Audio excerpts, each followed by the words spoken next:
Good morning students. Once again welcome back to Rasa class. Students, today I am going to teach you about speech writing. So please open your notebook and jot down topic speech writing.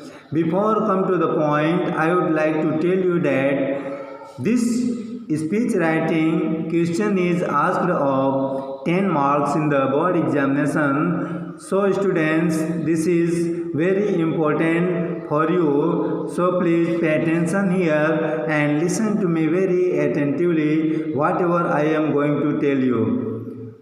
First of all, I would like to tell you what is speech writing. A speech begins with a formal salutation to the chief guest, fellow speakers and audience. तो एक speech व audience के लिए, fellow speakers के लिए और मुख्य guest के लिए एक फॉर्मल सैल्यूटेशंस के साथ शुरू होता है.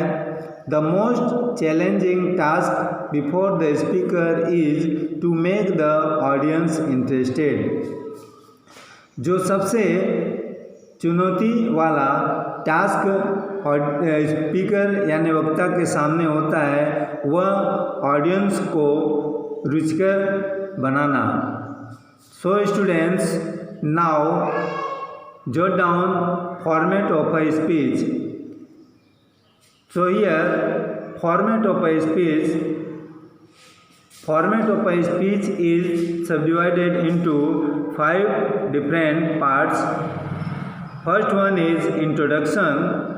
तो फॉर्मेट ऑफ अ स्पीच यानी स्पीच के फॉर्मेट को 5 भागों में विभाजित किया गया है. पहला इंट्रोडक्शन.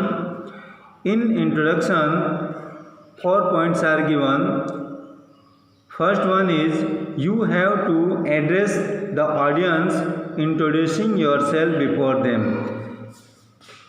सबसे पहले आपको ऑडियंस के सामने अपने आप को परिचय करके संबोधित करना है. Second one, you have to greet the chief guest, fellow speakers and the audience. यानी श्रोतागण, फेलो स्पीकर्स और मुख्य अतिथि को अभिवादन करना है. Third one, you have to specify the occasion of the speech. Speech के अवसर को आपको उल्लिखित करना होगा. Fourth one, you have to announce the topic of your speech before the audience. तो ऑडियंस के सामने आपको अपने स्पीच के टॉपिक को अनाउंस करना होगा. तो these are the 4 points of introduction which are very important and you have to keep them in your mind. Second one, exposition means description. तो स्पीच का वर्णन ही in the exposition 3 points are given. 3 points है इसमें. First one, you have to build up a sequence of ideas. पहले आपको ideas के क्रम को बनाना होगा. Second one, you have to look for most example, evidence और data to support your ideas. यानी आपके विचारों को सपोर्ट करने के लिए आपको सबसे अच्छे उदाहरण, एविडेंस और डाटा को ढूंढना होगा. Third one, you have to present your evidence in an interesting way. यानी जो आपका एविडेंस है उसको आपको रुचिकर तरीके से प्रेजेंट करना होगा. Now third one is summing up. Summing up means संक्षिप्त में लिखना या बोलना. You have to summarize the most important points in your speech but do not repeat them. यानी आपको अपने स्पीच में सबसे महत्वपूर्ण पॉइंट्स को संक्षिप्त में बताना होगा, परंतु उसे दोबारा दोहराना नहीं है. फोर्थ वन कंक्लूजन यानी निष्कर्ष। Conclusion depends on the purpose of your speech for action, an appeal, a warning, a request और just an expression of thanks। तो आपका जो कंक्लूजन है वह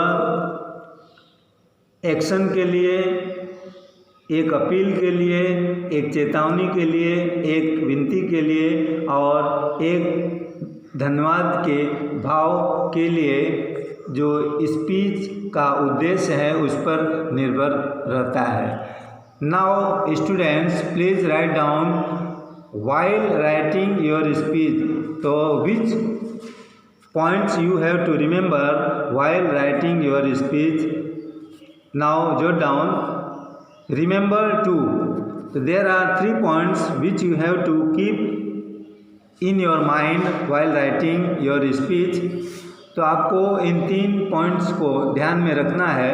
first one is you have to use first person and second person pronouns in your speech. आपको अपने speech में first person और सेकेंड पर्सन का ही प्रयोग करना होगा। Second one, you have to use statements like I want to speak up for women who are fighting a lonely battle against society. तो आपको इस तरह के कथन का प्रयोग करना होगा, जैसे मैं औरतों के लिए बोलना चाहता हूँ जो सोसाइटी यानी समाज के विरुद्ध अकेले युद्ध कर रही हैं। And third one, you have to use active voice as well as simple and precise words.